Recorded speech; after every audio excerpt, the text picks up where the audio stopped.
You will hear a number of different recordings and you will have to answer questions on what you hear. Section 1. You will hear a conversation between a customer service representative and a customer who demands a full refund. First, you have some time to look at questions 1 to 4.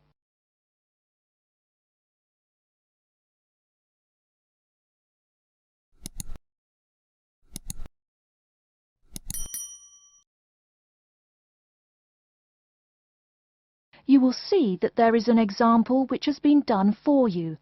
On this occasion only, the conversation relating to this will be played first. Hello and welcome to Under Pressure Enterprises Customer Service Department. This is Kelly. How may I help you?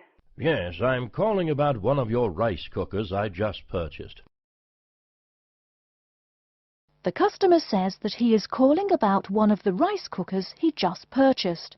So, rice cooker has been written in the space. Now we shall begin. You should answer the questions as you listen, because you will not hear the recording a second time. Listen carefully and answer questions 1 to 4. Hello and welcome to Under Pressure Enterprises Customer Service Department. This is Kelly. How may I help you? Yes, I'm calling about one of your rice cookers I just purchased. What seems to be the problem, sir? Seems? There's no seeming about it.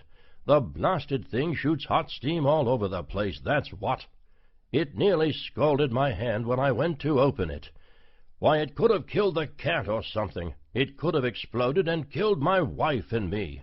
Sir, please calm down. As long as the steam escapes the cooker, it won't explode. So you're telling me there's no problem? Are you calling me a liar? Sir, no one is calling you a liar. Yes, so I demand a full refund. Under Pressure will be happy to refund your money, sir. Now, I just need some basic information. Okay. Sorry, I do tend to get a little hot under the collar. My wife tells me to slow down. So, what do you need to know? Sir, don't worry. I just need to ask you the model number of the cooker. Where are my glasses? Here. Let's see. It's R242. R242. Okay. And how much did you pay for the product? £89.99. It was on sale. I guess I should tell you. Thank you. That's honest of you. Now, where did you buy the cooker? Which store and which branch? At that big Electric Life appliance store downtown. The city centre branch? That's the one. And you say the problem is that the steam escapes? Yes, it does. No problem, sir.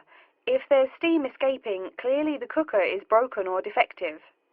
So we have an R242 cooker with an escaping steam problem. It was bought from Electric Life City Centre branch for $89.99. Is that correct? Yes, that is correct. Oh, I nearly forgot. When did you buy the cooker? Just as soon as my wife got the crazy idea she'll live longer if she stops eating good English food, roast beef and mash. No, all she says she wants is rice and vegetables and sauces you'd not soak your feet in. Before you hear the rest of the conversation, you have some time to look at questions 5 to 10.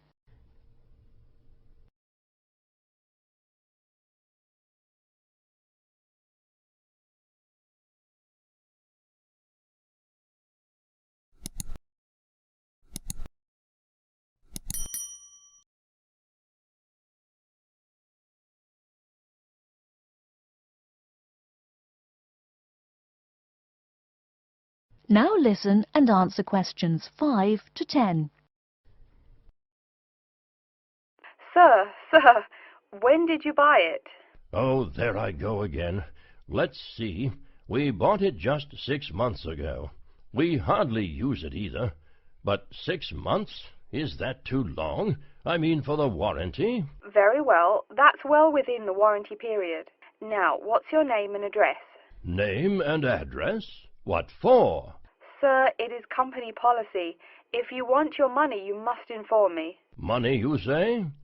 Oh, My name is Herbert Hewitt, and my address is 84 Park Road. Is that here in Coventry? Yes, the postal code is B0241DJ.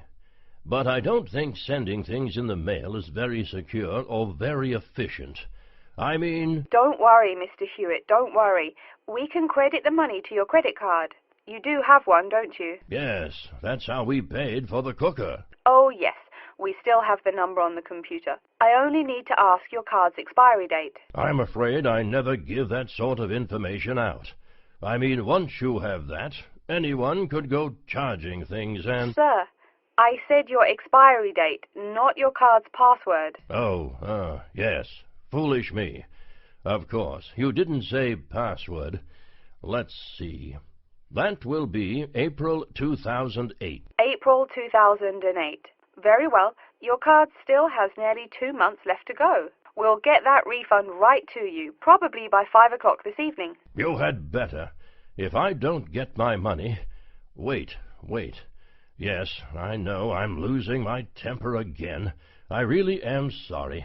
I haven't had my medicine today. And, sir, just one more question for our records. How often do you go shopping at the city centre branch? Oh, well, it's hard to say. I suppose maybe once a month. But I can tell you this. If I don't get my refund, I'll never shop there again. Oh, I think it's time to start looking for another job. That is the end of Section 1. Section 2. You hear a talk by a counsellor from the University of New South Wales, who will introduce some useful facilities and services on the campus. First, you have some time to look at questions 11 to 15.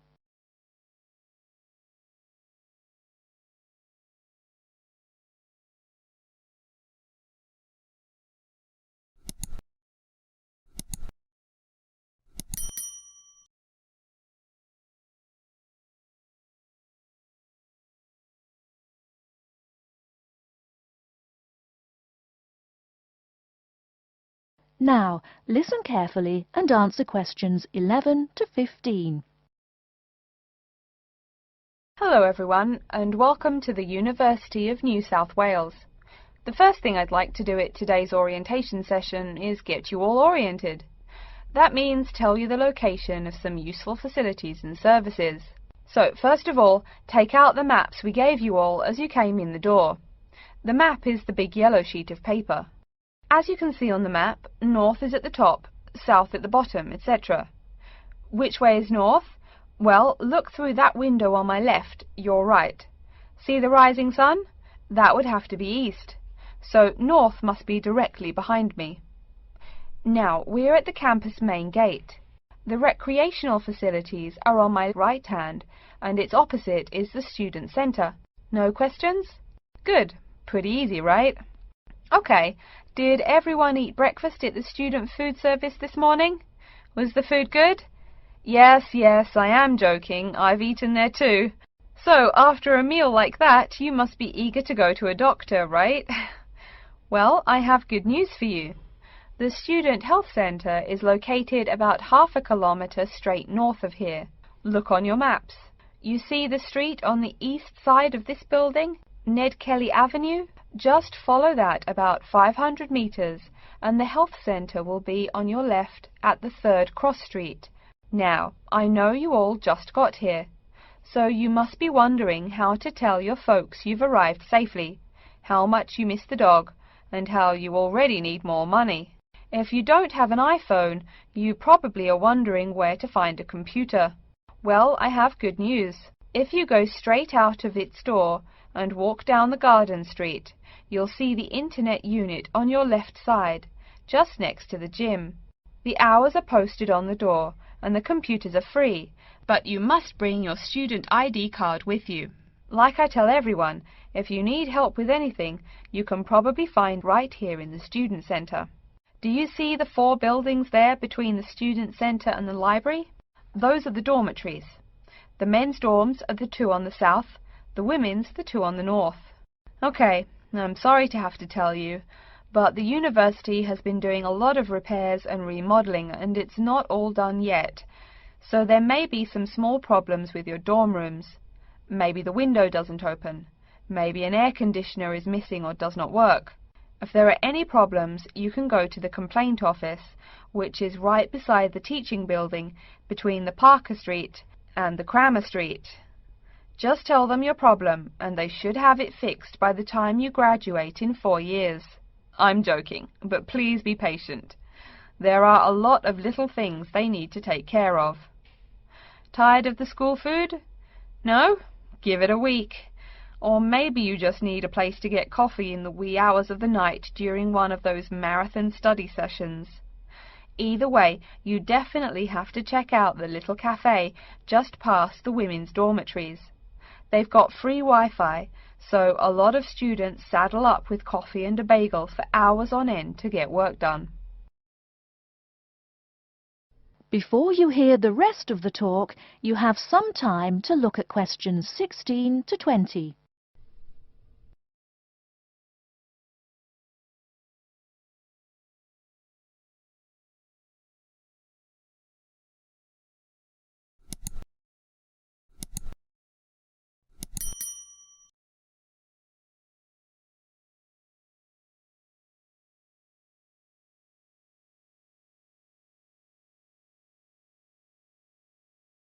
Now listen and answer questions 16 to 20. As for the dorm rooms, I have some bad news and some good news. The bad news is the rooms are small and you'll probably be sharing space with at least 3 other students. The good news is that each room has its own bathroom. What's good about sharing a bathroom with 3 strangers? Good question. Okay, call it bad news and worse news. Hey, maybe try this for good news. Each dorm has a kitchen. If you want to make snacks or meals, you can do it there. You can buy food containers at any campus convenience store, so you can store your food in the kitchen. But a word of warning, you should definitely write your name on your food containers. Sad to say, there are food thieves among your fellow students.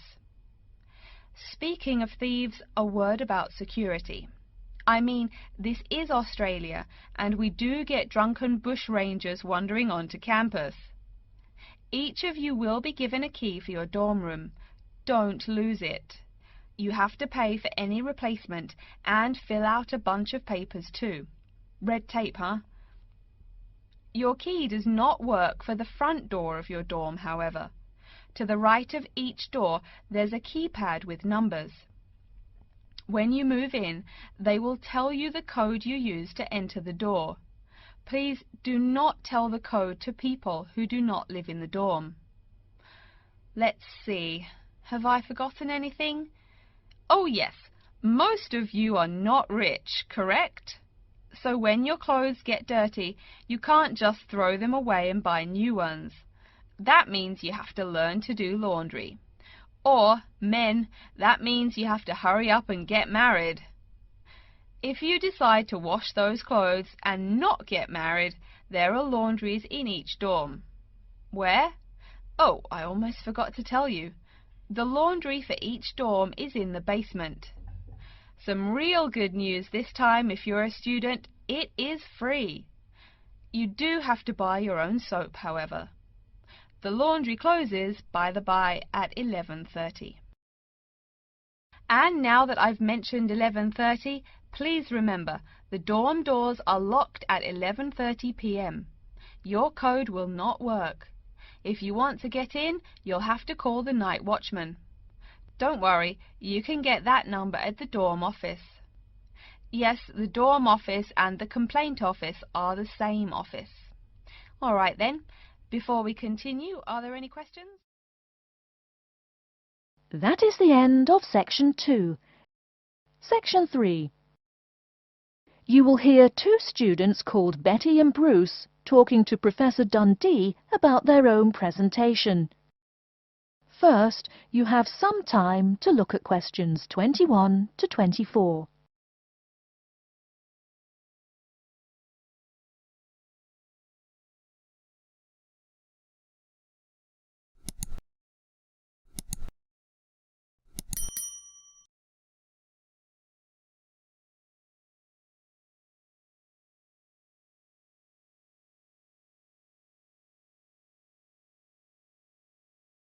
Now, listen carefully and answer questions 21 to 24. Come in. Professor Dundee, we're ready to make our presentation. Oh, yes. I did say 1 o'clock, didn't I? Please, sit down. So, who goes first? Bruce? Or you, Betty? I guess I could. Bruce is always a little shy. Not after he's had a lager for lunch, eh, Bruce? Ha ha! No, Betty really should go first. Okay, well, I'm reporting on the effects of different marketing strategies on the cheese and oil markets. Different strategies obviously affect the sales volume differently.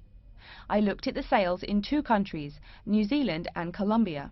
And what did you find? Pray tell. Well, in New Zealand, the sales of both oil and cheese have declined pretty steadily, and in fact the sales have decreased more quickly than the population. On the other hand, in Colombia, the volume of sales for both products has remained the same. Wait, so you said sales in New Zealand have been going down? Correct. Suppliers have introduced 2 new upscale brands of each product, which are a bit expensive but very tasty. The big ad agencies are trying out a new series of ads that shift the focus from health to great taste. They think that will get sales moving up in New Zealand, where the population is less affluent and generally less health conscious. Brilliant. Thank you. And Bruce? Yeah. My report is about chocolate sales in Italy and Germany. The 2 countries' marketers have found out that you have to market chocolate differently in each country. For example, in Italy, Kostig, the most expensive brand, pays shop owners to put the candy just about knee-high for an adult. I don't see. For little kids, that's about eye level. That bright red candy is the first one they see, so they buy it. Even better, they start telling their moms to buy it too. So, you mean... Well, I mean, in Italy, if you locate your product at the right location of shelves, sales do great. They say it doesn't matter much what brand of chocolate you're selling. As for Germany, das Land der Schokolade. Huh? That's German. It means the land of chocolate. Germans love the stuff, so people make a joke and call Germany that. Oh, right. So, you were saying? Well, like you pointed out, Germans love chocolate, but they're thrifty. For a long time, the biggest selling brand was Schmutzig, mostly because it was the second cheapest, but didn't taste too bad. Before you hear the rest of the talk, you have some time to look at questions 25 to 30.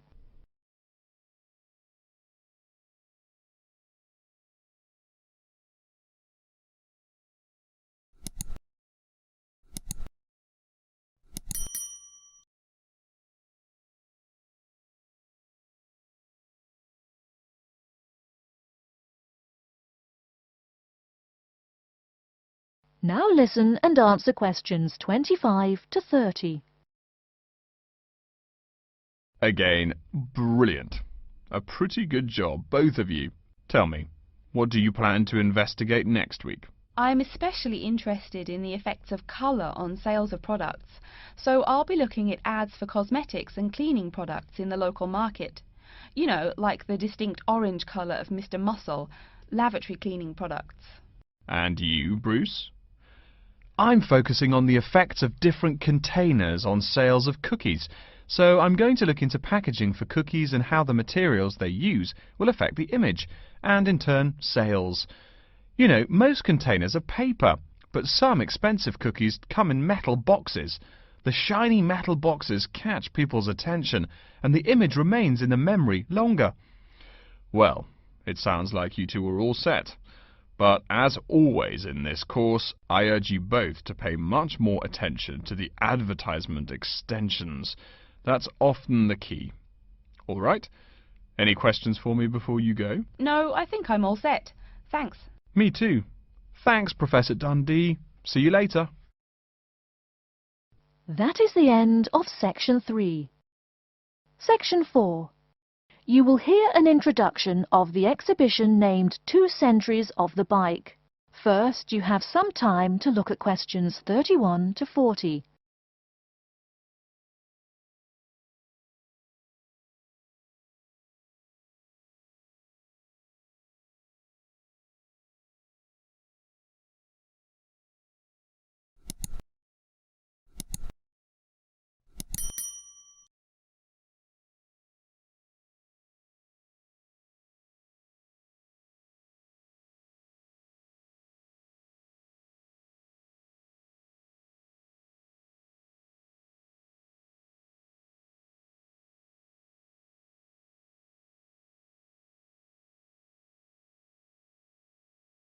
Now listen carefully and answer questions 31 to 40. Good afternoon, ladies and gentlemen. I'd like to take this opportunity to welcome you to our exhibition, 2 Centuries of the Bike. Let's stroll around the exhibition, shall we?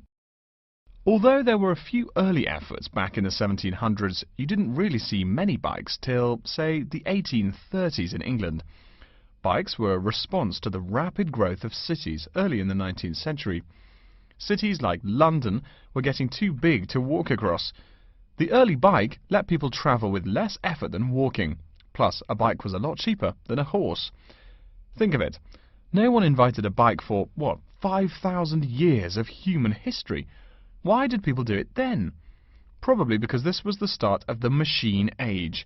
People wanted machines to do all the work. There were some drawbacks, however. For one thing, there were no pedals. You simply pushed yourself along using your feet, kind of like today's skateboard. That meant you went fairly slow, and uphill you actually worked harder, pushing that two-wheeler. Plus, the wheels were made of wood, covered with metal, as you can see from this model. So the downside was that the ride was quite uncomfortable on most roads. Only a few gadget lovers had or used them. By the 1860s, though, improvements were being made. As you can see from this specimen, metal frames had become the rule. They are more durable than wood, and they don't warp in the rain. The biggest improvement, however, was the development of the chain and sprocket system. They are connected. This meant you did not push the bike. You used pedals, just like today. You had to try harder to balance, so it took some practice to figure out how to use the pedals. But it made the ride so much easier. As a result, the good thing was that you could ride a lot more smoothly and with very little effort. By the 1880s, another big change was the use of rubber wheels. These became pretty common at that time. Though the first ones were solid rubber, the ride was a good deal more comfortable than the old iron and wood system. This is a big consideration, because the faster you go, the more you feel every bump. Air-filled tyres, pneumatic tyres, didn't really come into use till around the year 1900, as you can see from this exhibition over here. That made the ride even more comfortable. So by 1890 or so, people were going a lot faster and a lot more smoothly. There was one problem when you were going quickly and comfortably. Oh no, how do I stop? Yes, we all laugh now, but for a long time the only way to stop was to drag your feet. That didn't work very well, and it would be dangerous if you were going fast. In the crowded cities of those years, New York, Chicago and so on, you would get killed if you couldn't stop for, say, a streetcar. Plus, look at this bike. The front wheel is nearly 1 meter and 2/3 tall. They made them that way so you could see over people and wagons, but you couldn't drag your feet. This model is called a velocipede, a speed pedal. Another characteristic of the bike in this period is that it has 2 equal-sized wheels, which signalled a big change in bikes. For with the velocipede, brakes appeared. If you wanted to stop, you just pushed the pedal backwards. Doing that stopped the back wheel of the bike. This technique worked a lot better than dragging your feet or jumping off the high seat there. This meant that bikes became a great deal safer. It would have been safer if people wore helmets, but the first bicycle helmet wasn't invented until years later, and even then it was little more than a leather ball cap. It really wasn't until the 1970s that the bike helmet was modified to provide some real protection. Before continuing on to look at developments since the 1890s, let's say a word more about safety. Everyone knows if you're going downhill, you can get going dangerously fast. To go more than 100 kilometers an hour isn't all that difficult. but even on level ground it's easy to go too quickly. On a city street, today's bicycles can be ridden at a speed of over 40 miles an hour over a short distance. That's about 64 kilometers an hour. Remember, you're on a bike, not in a car. There's nothing to protect you. People are killed in single bicycle accidents every day, just from hitting the road. A good rule to remember is, if you're going faster than the cars, slow down. And please wear a helmet. Nearly 1/4 of the epilepsy cases come from head injuries in accidents on bikes and motorcycles. I don't mean to scare you, but safety is everyone's business. What? Now that's a good question. Why are today's bikes so much faster? Well, it's not just that today's athletes are faster. The answer is partly mechanical. If you look closely here at the back wheel, you'll see a number of gears. Changing gears is what makes those fast speeds possible. You can shift gears depending on the terrain and how hard you wish to pedal. So you can put it on a higher gear for downhill and a lower gear for uphill travel to make it easier to climb that slope. You'll notice this gear shifting mechanism is attached to the back wheel, and when the rider shifts on the handlebar gear shifter, the chain moves to the appropriate sprocket. And, speaking of changing gears, let's look over here at our Tour de France exhibit. That is the end of section 4.